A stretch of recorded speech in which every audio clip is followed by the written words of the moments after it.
How to fix Samsung F36 won't send text messages. So let's start the video. First of all, open settings.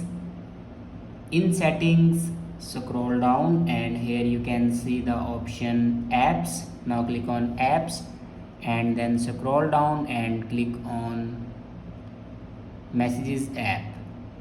Now click on storage usage and here you can clear the cache memory of messages app. After clear the cache memory, then check your network connection works properly or not. After check your network connection and click on software update, and here you can check your latest version will be updated or not. If it doesn't update to latest version, then update it to latest version. After update a latest version, then go back and click on general management and then click on reset. Now click on reset network settings and then again click on reset settings. After reset the network settings, then go back to your home screen and restart your device.